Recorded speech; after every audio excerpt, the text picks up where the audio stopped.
see those claymore mines? It's like Yeah, you already saw that message. front towards enemy. Yeah, he showed up. I said, you're not on this Go agenda ahead. because Tori asked you to. Do you watch Parks and Recreation? Exactly. Colleen loves that show. They're So hilarious. Merrill asked me, where's he on the agenda? Nick Offerman's character has one of those mines at his desk. I haven't seen any that he had that. I missed it. It's funny because there's points of realism in every show. There's Oh, yeah. people you know that are just like those characters. Oh, yeah. That in the office. Well, and I'm from Indiana, so it's even more. Yeah. Yeah. Public information officer always. I went to school with that guy. He was my principal. Yeah.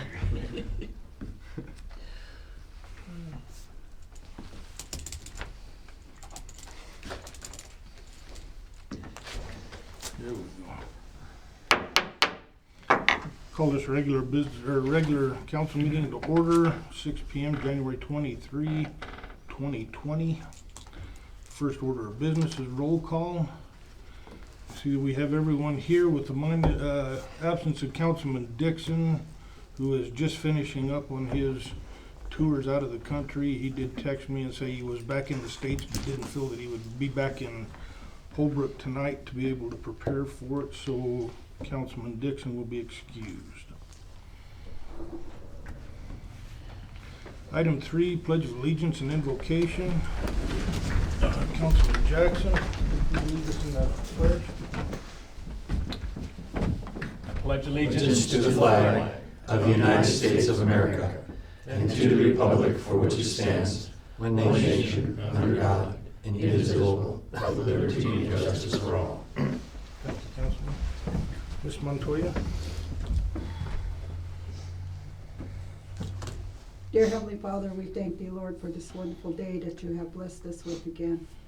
Father, we just ask that you put your hands up on the council meeting tonight, everything that's on the agenda, Lord God, each and every council members and law enforcement that are here, Lord God, be with each and every one of them on each decision that is made, Lord God. Father, be with all our governor and our president of the United States, Lord God. We thank you for everything you do. In your blessed holy name we pray. Amen. Amen. Thank you, Ms. Montoya.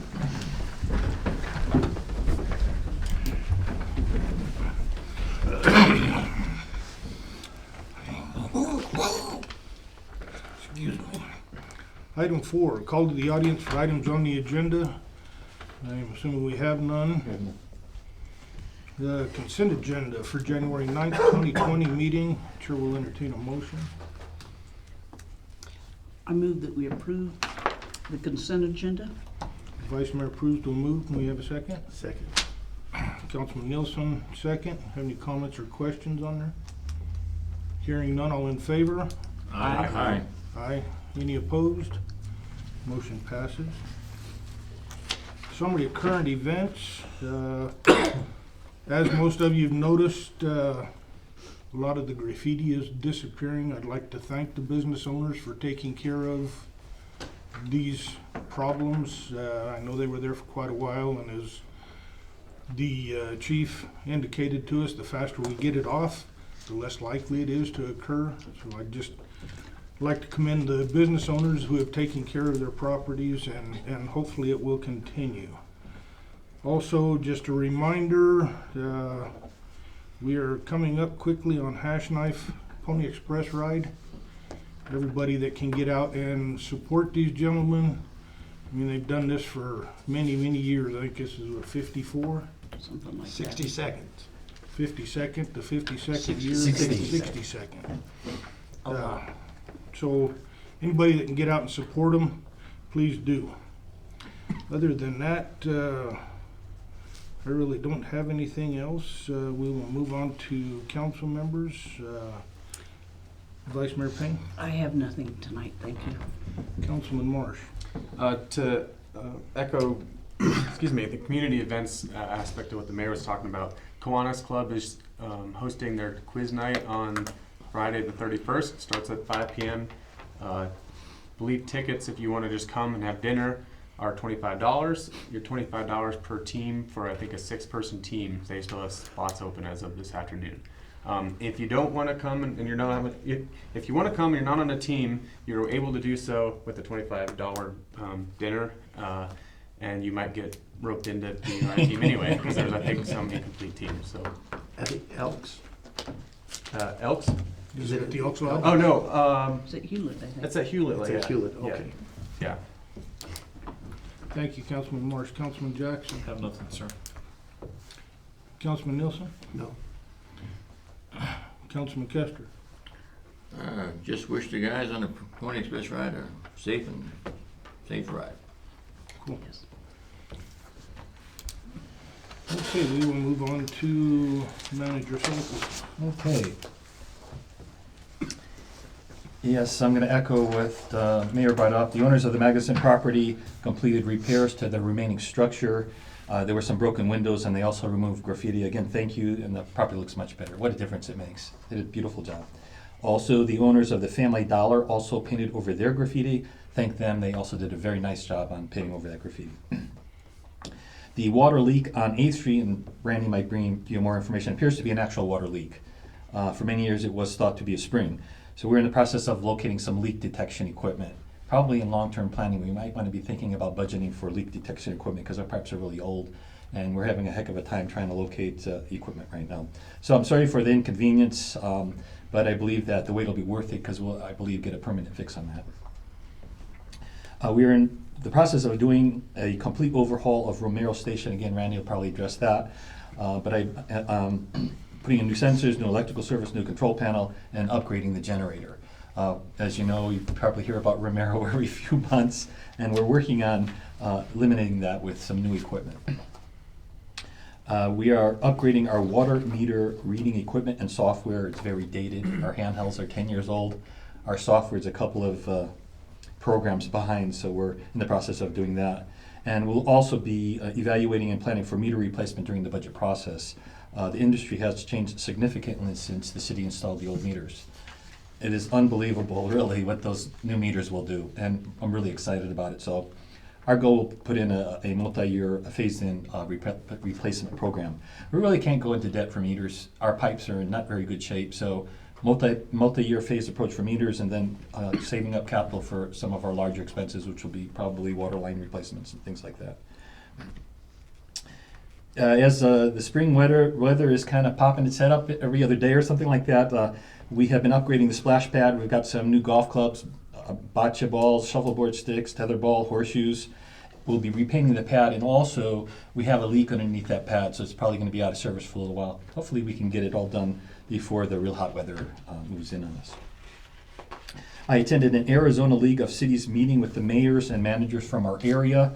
We had a chance to meet our local state legislators, and it was really a good opportunity to kind of feel where they were coming from and what were some of the issues that were important to them, and then we were also able to express some of the issues that were important to us. I will be attending the Arizona City County Management Association ACMA conference next week. It's always good to get together with colleagues, go to various lectures, get ideas, and share ideas on how we can improve our communities. The following week, I and our Human Resource Director will be attending the Rural Arizona Group Health Trust Conference, RAGIT. And I look forward to learning more about the city's health coverage. I think it'll be a real good opportunity. As was expressed, I will also be at the Hash Knife. I'll be attending those festivities, both at the beginning and the end of the event. I think it's going to be a lot of fun. I really look forward to that. And as I think it was the mayor mentioned, take a look at when the events are. Do your best to attend those. Then we have there's a Lower Colorado River LCR coalition meeting on March 6th from 8:30 to 11:30 at Shoalo City Hall. This is something that's done every year, and it's really a good opportunity. If any of you don't really have an understanding of what's going on as far as litigation is concerned, it's really a good opportunity to learn more. Again, that's March 6th, 8:30 to 11:30 at the Shoalo City Hall. And let me know if you're planning on attending, and I'll make sure they know that you'll be coming. And finally, as a reminder, financial statements are due. There's still a few financial statements that are out, so please get those to us. And that's all I have. Thank you. Thank you. Move on to Chief Christensen. Thank you, Mayor and council members. So the last time I was here, I talked about, we having hired 2 individuals. One of the individuals left the academy after the first day. The circumstances surrounding her leaving the academy brought concern to me, and I addressed them with the academy director. And I hope that they're gonna take what I had to say into, at least think about it, maybe change the way they do the first day situation at that place. So we did lose her. She wants to recycle and go back in July. Time-wise, for me, it would be easy to go ahead and send her back. I just have to redo a polygraph if it's after 6 months. So cost and everything would be feasible or more reasonable to send her back. But I do have 4 other applications for the position that was vacated by Sergeant Sutton when he left yesterday. That was his last day. In other news, Officer Matt Theobald, he came to us from the Arizona Department of Corrections, and while he was there, he was a K-9 handler, and he requested to do that here as well. He took on the legwork, and he went out and found funding for us to purchase a dog and related equipment. And so we received a total of $25,500 from 3 entities to get a dog. I'm probably going to slaughter this name, but the main donor was the Tishiakin Residential Hall here at the Holbrook Dormitory. The director there says that the translation from Navajo is house under the big tree, which is the name for Holbrook. I thought that was kind of interesting. Yeah. So anyways, they gave us $15,000. The Circle K Corporation has donated $9,500, and we got a $1,000 donation from Walmart Corporation. So I'm very proud of Officer Theobald and his motivation to look outside the box to where there was no cost to the city for that. His training is going to be handled by the Arizona Department of Corrections in Tucson. The training is actually free. The housing is free. It's a 9-week program. The city will have to cover his travel expenses and his salary while he's there. Officer Tagler, he's in his, I want to say his 6th or 7th week of field training. He's going to be 1 week shy of being off of FTO on his own when Officer Theobald goes to the training in March, but we'll adjust some shifts to make sure we have adequate coverage for the city during that time. In other news, also the graffiti at the fairgrounds, we've identified a suspect in that, and that should be coming to a close soon. So I just want to give you guys that information, and that's all I have. Thank you. Thank you, Chief. Okay, moving on to item 7, new business. Item A, resolution 20-01, a resolution approving an intergovernmental agreement with Navajo County for the provision of election services. I'll read the resolution by heading. Resolution 20-01, a resolution of the mayor and the council of the city of Holbrook, Navajo County, Arizona, approving an intergovernmental agreement with Navajo County for the provision of election services. Chair will entertain a motion on this resolution. I move that we approve this. Have a motion and do we have a second? We have a second. Call for question. Anybody have any comments, questions, or concerns on this? I have a question. Yes. Does this mean then that the county will handle all of our elections from here on? Yes. Okay. It's not for a specific election? No, it's every election from here on out. Okay. And it is renewable annually. Either party can opt out with a 4-month, Right, that's what it, 90-day advance notice. right. And So it it's- really formalizes a process that we already started. You know, when we had our recall election, the county actually did that for us. Then the other issue is the state stepped in and said we need to do consolidated elections, which is actually a good idea. The logic behind the consolidated elections is to have elections on consistent dates. Prior to this, everyone had different dates, and it really was confusing for people. So that was one of the reasons why the state said we needed to go to consolidated elections. We are happy to be working with the county, work well with them for that election, and it'll be a big help to us.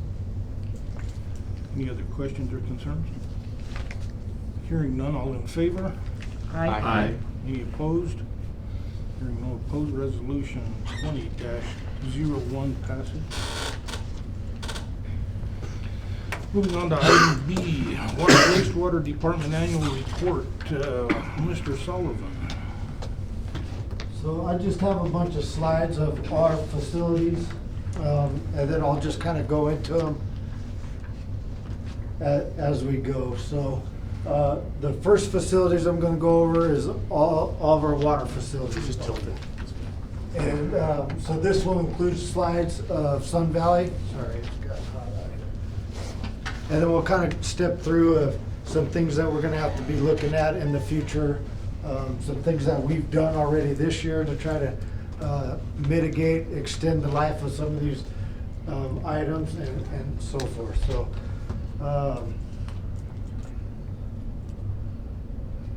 So, this is first our well number 3. So this is the building the last building on McClaws Road before Porter Canyon. There's actually 2 wells in here that are dead. Those would be number 1 and number 2 that we don't count no more.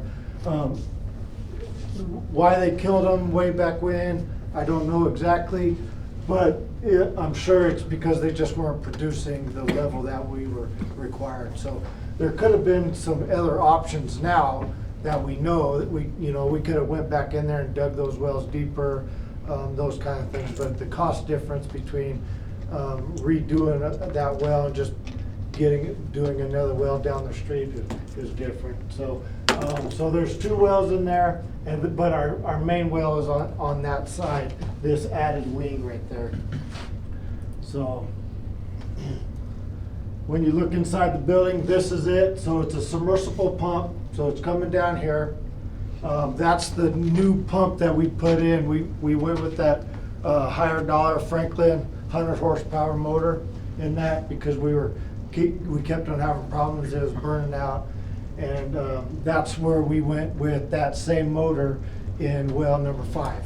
So because we started having the same problem. So in well number 5 and well number 3, they both have those high efficiency 100 horsepower Franklin motors. So basically this is a flush line out there. This is the line that goes out into the main system. So all of our wells have chlorination systems, so they all look really identical to this, depending on when we bought them and what year and stuff. Some of the valves are a little bit bigger or smaller, but basically what we're doing is as soon as we pump it out of the water and before we put it in the system, we bring some pipes out of there and it chlorinates it to what we're specified to chlorinate it. Right now, my guys check it every day, and we try to get about a 0.2 on our residual. So we check that up at our tanks, and I'll go through that in a little bit. So depending on what our residual is, as far as treatment goes, we'll have to add chlorine pucks to this or take some out if it's getting high, so that we're always balancing it out. And that's a big thing of what our guys do on a daily basis is we check that system and make sure it's in balance. And plus, some things happen overnight. You'll get a break, and then we'll just have to shut that well down. So you use dry chlorine, HTH, calcium hypochlorite? Yeah. What we have found is, before we went to the system, that you used to have to buy the tanks, and you'd have to go into the room with a gas mask, and it was really dangerous stuff. This is a lot more easier to work with. If you don't want to go down there and just take a whiff of it because it's strong, but it's a lot easier to handle and stuff like that. So all of our wells now have these on them. These are VFDs. So this is what works with Norm and our SCADA system to slowly ramp up the pipes and slowly draw them down. Without this, every time the pumps would kick on, and they would kick on so fast, we'd have water breaks everywhere. So, and we still have water breaks, but in hindsight, you know, these help mitigate that a lot. So in the SCADA system, and how we've built it up, we've got a nice even kill. And so we have, let me go back actually. We actually have pressure gauges. So if you see those up there, we actually have pressure gauges, and those are identified on our groove and are in our system. So if there is a huge drop or a huge influx in pressure, then it'll shoot us that alarm. We've got something going on, and you know, if it drops in pressure, we probably got a break somewhere. But the big key is with the SCADA system is we try to keep it as even kill as we can. We don't want those spikes. And sometimes when you have a break, you actually even have a negative pressure. I think we were talking about that a little bit today with our ADEQ things that we went through. So a lot of these things I'll ramble on. So if you guys have any questions, stop me. Most of our wells are all the same. So this is well number 5. So this is one, and this one's just kind of built different. This one's got our chlorine system over here, and the main well is over there. And so here's our VFD that was installed, and here's our new submersible. So that's what the Franklin is. So both of those motors are really big and pumping out a lot of volume. They're doing really well. There's the chlorination system for that. This is our latest well online. So this it got everything in our last all in one building. So this is well number 7, and same thing. So this one's actually got a turbine motor on it. I don't know why they went with that, but you know, the more we're finding for the SCADA system, I think it's more recommended to go submersible. So these ones there's maintenance on them. So, you know, the submersible, you forget it and it cools itself and all that stuff. So these, there's actually a seal right here, and every time it kicks on, it looks like a leak, and you're gonna go, oh, it's a leak, but that's actually the cooling mechanism to keep that shaft cool. So. And is that easily retrofittable? Say that turbine goes down, then we decide we want to put a Franklin in there, submersible? Yeah. Is So it pretty easy to? So when we designed this building, that's what we did up here. If you see right here, there's a hatch right there. And so if that was to happen, we'd be able to pull that out from the roof and install a new one. Submersible. And it would be pretty easy, because then, like I said, our VFD's right there. So all we'd have to do is run electrical right there. And they're all on 480, so it'd be pretty simple. I had a whole bunch of 480 motors. This one, why I skipped numbers, 1, 2, 3, 4, 5. Well, 4 was built, and I guess it was salty. So what we have done with 4 now is it's mainly just for construction water. It's got a standpipe, and it's just easy for tankers that come get water. They'll prepay and come get water over there. So that one's just basically water. There's no chlorine system or anything like that. It's not treated. These are our 2 holding tanks up there by the LDS church. One's 500,000. The other one's a 750,000 gallon tank. I can't even remember. Maybe 12, 15 years ago, we had them recoated, repainted inside and out. It's about time that I need to start researching some scuba divers to inspect those, and hopefully, you know, they're still good. But I won't know that unless we get a professional in. So that's one thing I'm going to work on. Once I kind of kill a bunch of these things that are just keep on creeping up, that's one that will definitely be hitting in the next couple of months. This is our elevated tank. That's a 250,000 gallon tank. And basically what our system is we'll pump we'll pump the water from the wells out on McClaws Road. They come up to those holding tanks, and then they're booster driven to this tank. Well, this tank basically is providing the PSI for the whole town. So if this tank goes, well, and especially up top. So if this tank was to never be filled, we'll lose a lot of pressure and people would be complaining no water pressure, so. Randy, we're not in two zones. We don't have a downtown zone and uptown? Well, Because- no, it's kind of all pressurized to the same, yeah. Okay. So it is kind of split zone because of the boosters and the holding tanks. So there is a main transmission line that goes into the holding tanks and then boostered up to there. So yeah, it kind of is a split system, but they're all tied together and looped together too. So just to cut off the tanks, you're still gonna have pressure. Okay. Does that make sense? So, yeah, so like the Circle K leak a couple months ago, we had to shut everybody up top down there and we still had water pressure. We still had to do that live. So, this is the booster building right next to those tanks there. And so in this building, we have 200 horsepower boosters and a 30 horsepower booster. During the winter, we could get around with just using one 100 horsepower booster. Usually keeps it good. But during the summer, all three of those are running almost 24 hours. So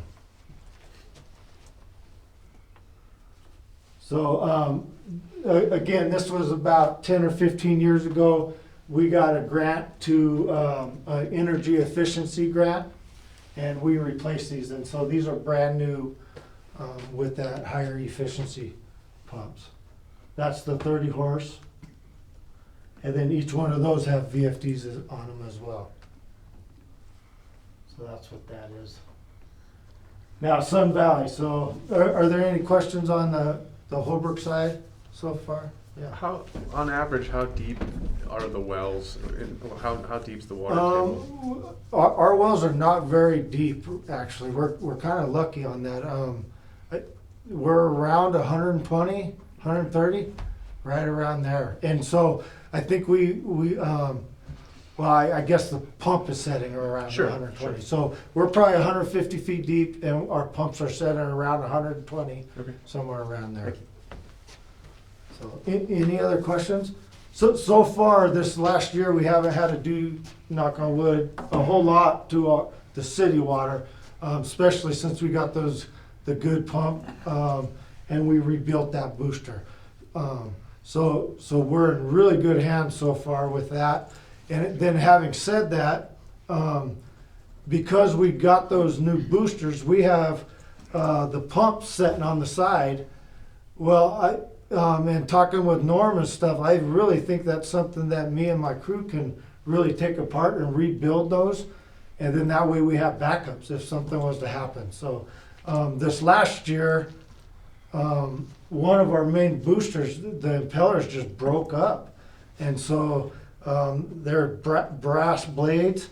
And I went in there and the blades are just sitting in the bottom of the bowl. So we don't want that to happen during the summer.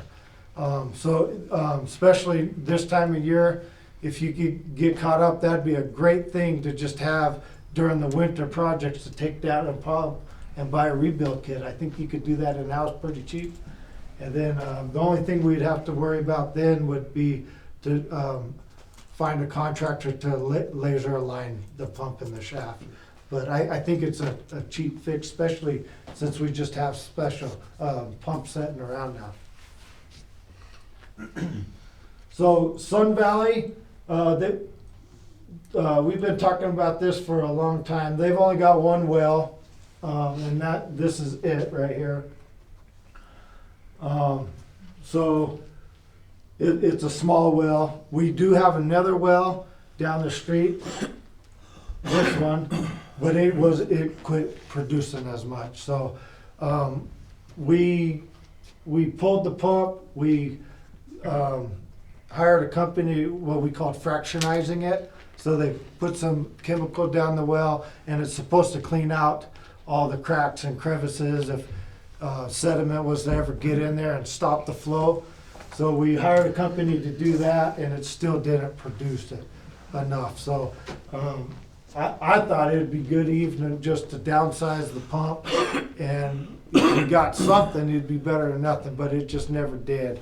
So right now, we've got a pump in the bottom of that we could either use for a new well when we go build a new well, or again, we could look at just drilling this one deeper and maybe that would work. But we would just have to get some ideas from a hydrologist to give us some ideas of what we want to do.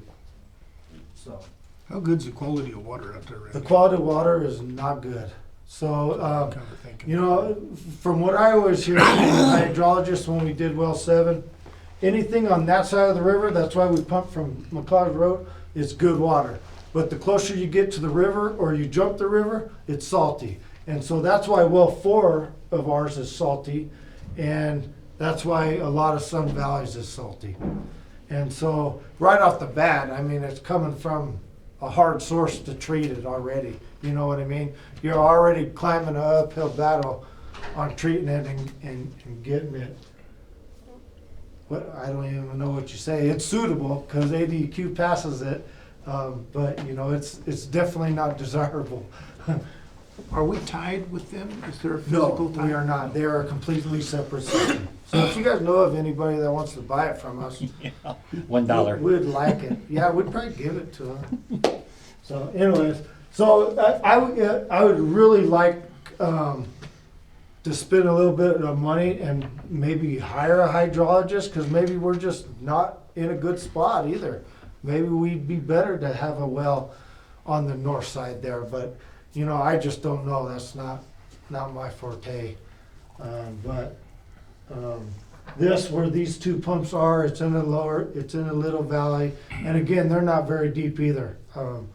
80, 100 feet. I think that pump that in this one was set at 80, and they're just not very deep. So luckily, we don't have to drill that deep for our water.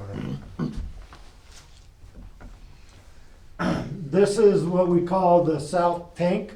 So this is considerably, I think it's 50,000 gallons. It's pretty new. So this tank's looking pretty good actually. But again, if we was to hire somebody to look at our tanks, I'd like them to look at these too. To my knowledge, Sun Valley's never been looked at as far as tank and stuff. And I'll tell you why in the next slide. So this is the little booster. So again, this is kind of like our little booster station, just a lot smaller. So these are our boosters here for Sun Valley, and then so these boosters pump it over to the north side over by their post office and all that stuff. So, but in the meantime, we have a little holding tank in here, and this actually pressurizes the water.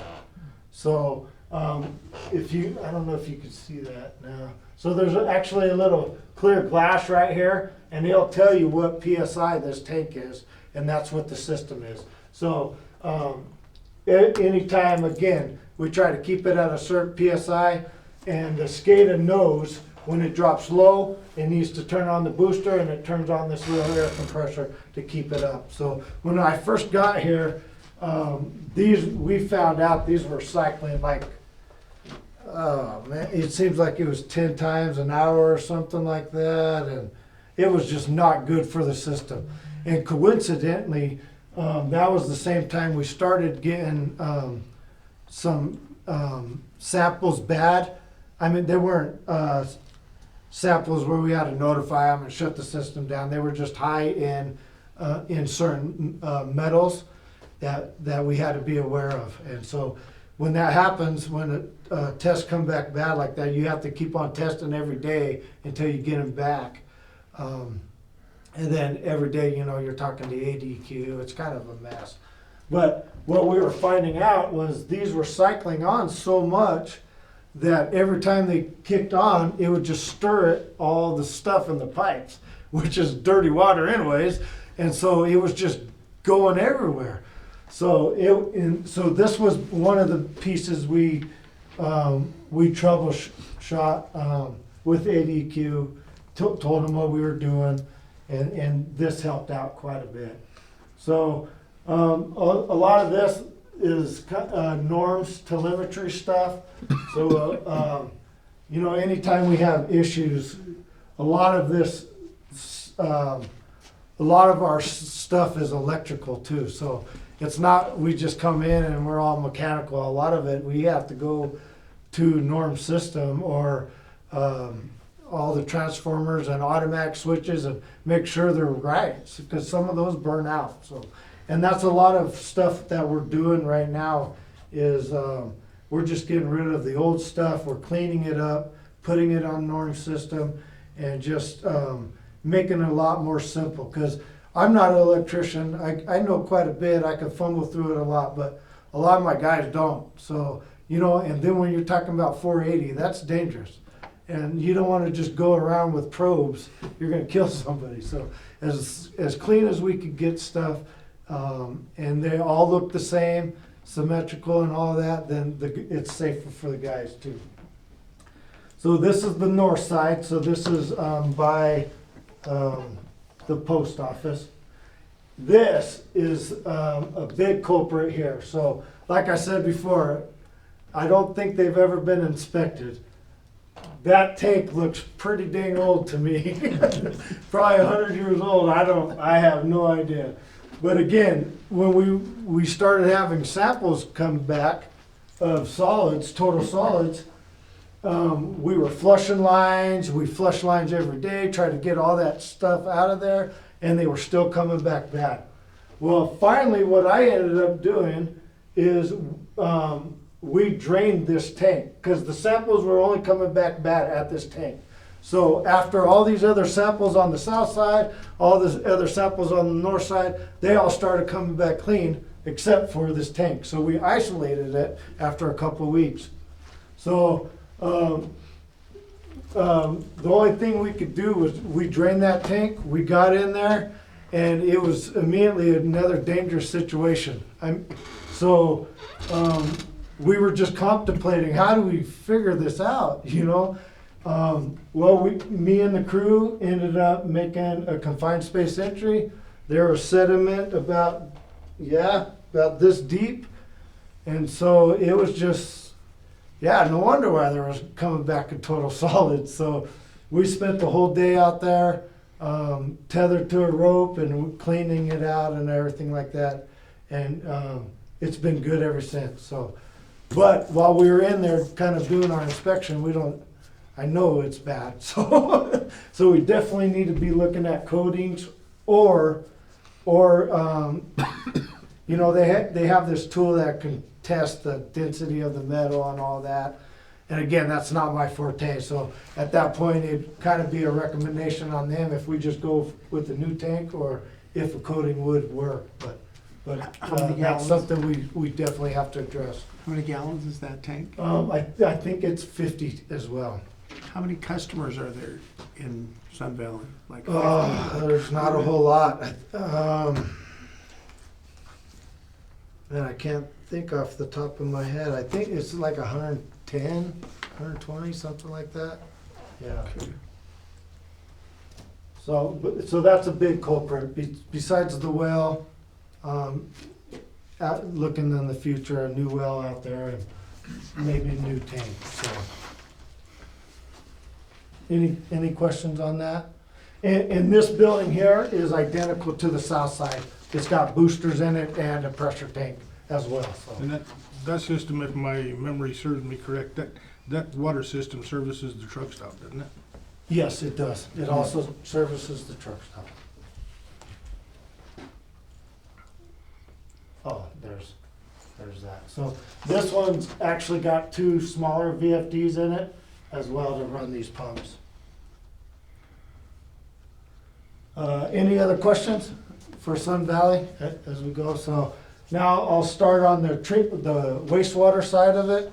Yeah, the not so fun side of it. And quite honestly, this is kind of like what we've been doing almost every day since I've gotten here. So a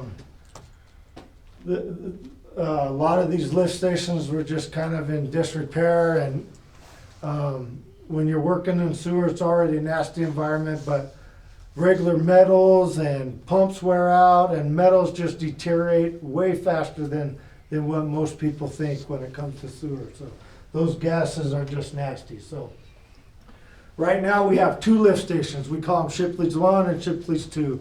Those 2 lift stations collect and pump the sewer from Truck stop. the truck stop into town.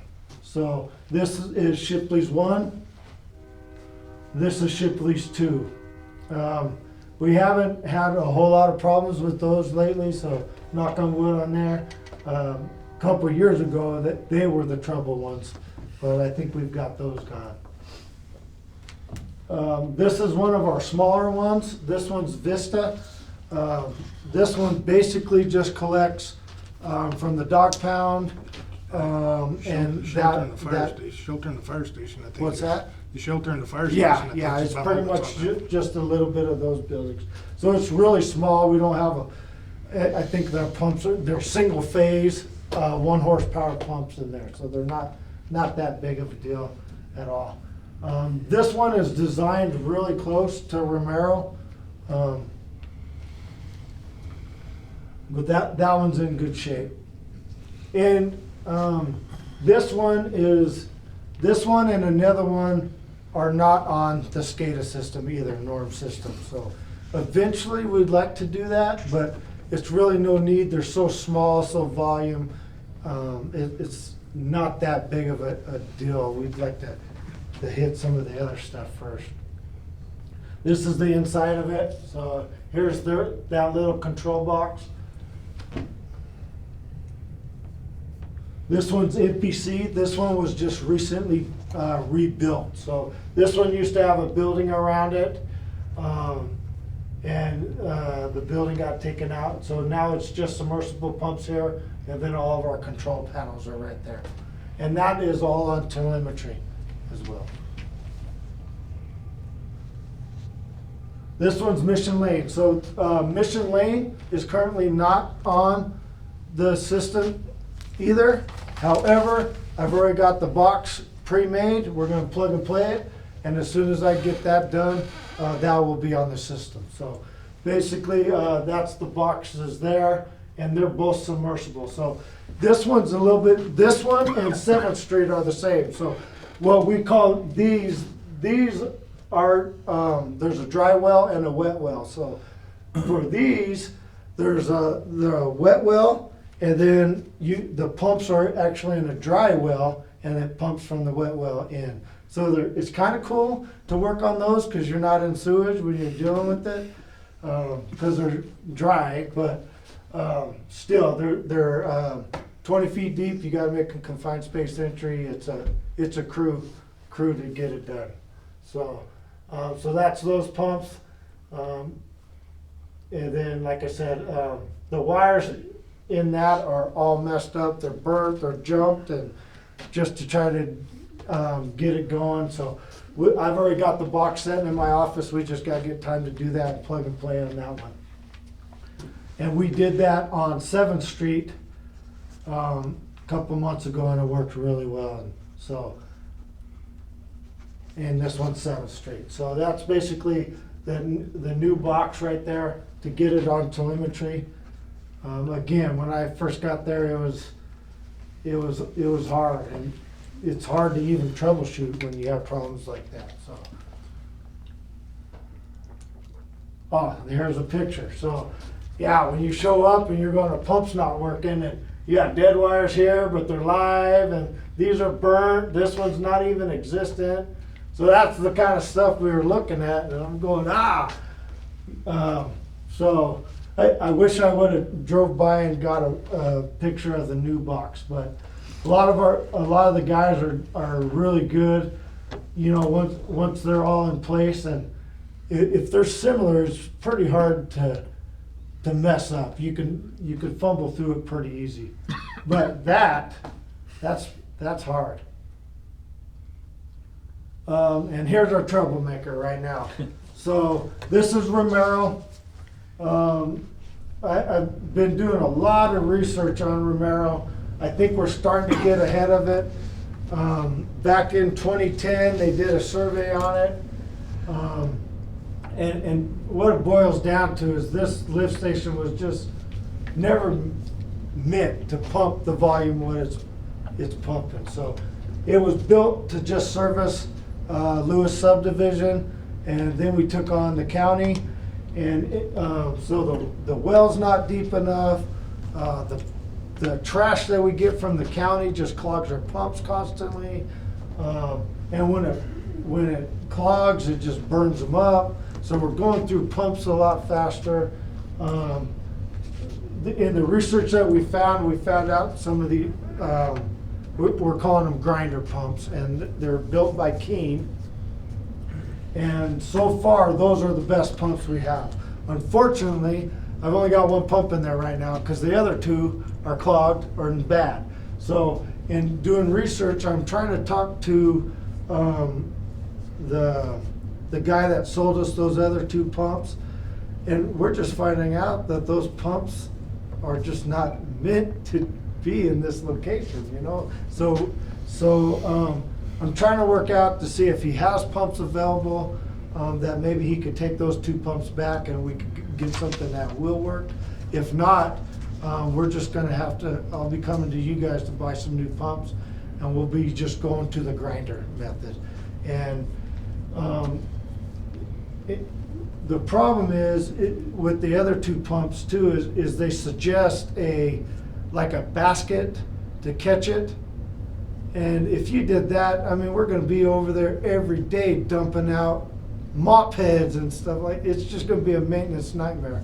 Where the grinder pumps, you really don't got that. So the grinding pumps do all that for you. So, and right now they're doing really good. So this pump, or this lift station, since we're having such a hard time, I'm just kind of making that smarter. And so I'm utilizing Norm a little bit differently on this one for the telemetry system. We've had problems where the force main after this has gotten frozen or clogged, and the pipes break, and then a water hammer, and it'll ruin the pump that way. So you name it, we've dealt with it at this station. So what we've done now is, again, oh yeah, there was 3 boxes in there about this big with contactors, huge contactors in there, and just wires going everywhere. Well, we just took all those boxes out and put in one little box like this for it all. So it's a lot cleaner, a lot safer. And on top of that, we got a new type of sensor, same kind of sensor that we use for our water tanks to kick it on and off, and that hits the level. So it'll make sure it's reading the level right. A lot more accurate reading than we had.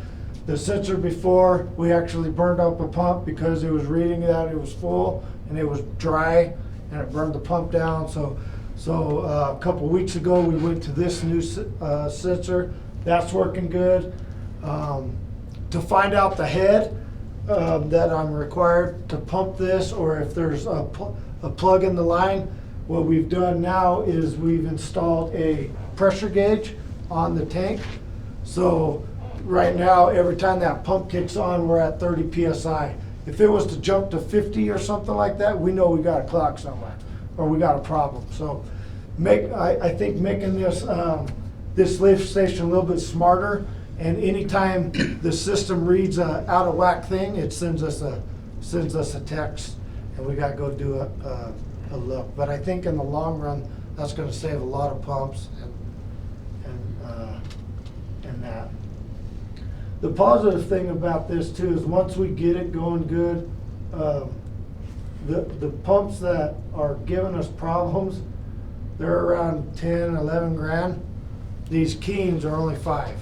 So they're actually just right above the level that I have to take the council. But if we're gonna do it, I'd like to just get 2 or 3. That way we have a backup already, and we're good to go. So ADEQ actually requires us to have a pump and a backup for each one of these lift stations. So we're out of compliant on this. All the other lift stations, we're compliant right now, so, we worked really hard on getting those all compliant. And,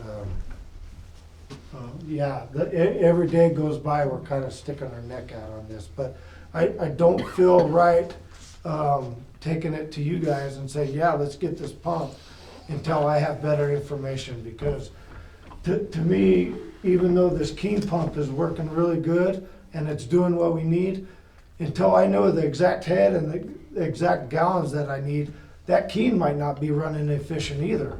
It might be running far to the left or far to the right of the curve too. So within the next couple of days, next week, I'll be able to sit down with Norm and we'll come out with that and nail it down quite a bit. Now, is that the pressurized main on that, Randy? Is it still a 4-inch or is it? Yeah, it's a 4-inch all the way from there, all the way That across the seems river. to be sufficient to handle it. Yeah, yeah. Just so most of you, if you want to tell them how that runs, just so they understand how much of a headache that thing is. Yeah, so, and that's one thing that we may be needing to address eventually too, is, so that goes from that, corner of, Romero and McLaws Road, all the way to the levee, up and over the levee, and then it's gravity fed right in front of the transfer site. So right now, I think in the 2010 survey I pulled out, I think it was 30 years old in 2010. And so that pipe, the forced main going across there, is getting really deteriorated. And, you know, that affects your friction loss on your head on the pumps A too. large portion of that was replaced when they were building that levee and that dump truck took out that Yeah. water line and everything. They had Yeah. to replace a good section of that Yeah. pipe. So, this Still, year. still you're 20 years ago. Yeah, I think we've had to put, we've put 6 repair clamps on that this year. So it's getting pretty bad, so. This is actually the new box that we just installed this last week. So it's quick and simple, two contactors. This is all Norm stuff up here. And then we have toggle switches up there that we can turn in hand or off if we went. So I went from literally 3 boxes like this with 2 contactors in them. They were just huge. And so just to open the box and see a huge contactor is not very fun either, because those are dangerous. So treatment plant, any other questions on the lift station before I go to the treatment plant? So I'd have to refer to some big questions to Lance and Julie if you guys have anything on the plant, but I could give you guys a quick overview on the plant. This is the office building and their lab building here, where they do all their samples testing. So the sewer will first come into this building here. It's the headworks. So basically what headworks is all the sewer comes in. They have a step screen process that cleans out the heavy debris as much as you can. Then it comes over here to this oxidizing ditch, and that just basically circulates that water.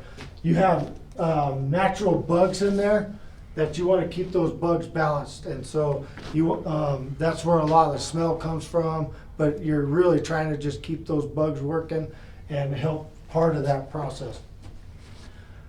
If you recall, when we had that break, basically what it was this, there's 2 pumps right here, and these pumps pump it into this oxidation ditch. Well, in theory, you would have a shutoff valve right here and a shutoff valve right here. There's no shutoff valve. So when the pipe broke right here and there's no shutoff valves, you're just trying to fix that stuff live. And so basically we just had to let this oxidation ditch run out into this holding pond as much as we could, and then we just cleaned that dirt up afterwards. So from there it goes to 2 clarifiers. And then, this building right there, let me see if we have some others. That's clarifiers, that's clarifier. This building right here, is our UV treatment, so once it goes through the whole process, before it goes back up to the ponds, it goes through this UV. And there's, 4 banks, I can't remember how many lights are, but there's just a bunch of UV lights in there. We try to replace a bank a year on those UVs, they just go bad.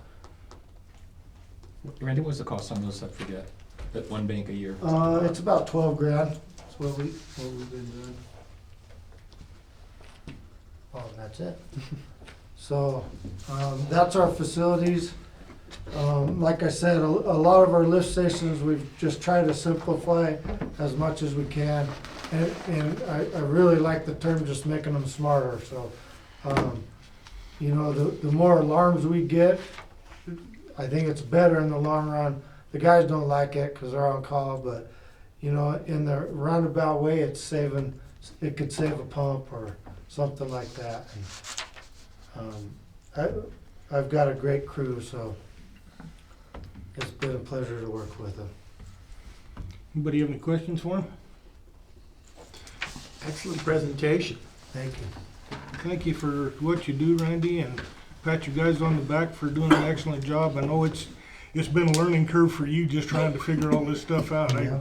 I worked in that department for 4 years, and it was a challenge, trust me. Yep. Thank you.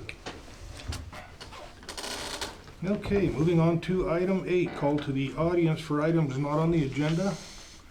We have none. Submissions or written petition for items not on the agenda. We have none. Chair will entertain a motion for adjournment. I so move. Motion. Second. And a second. All in favor? Aye. Any opposed?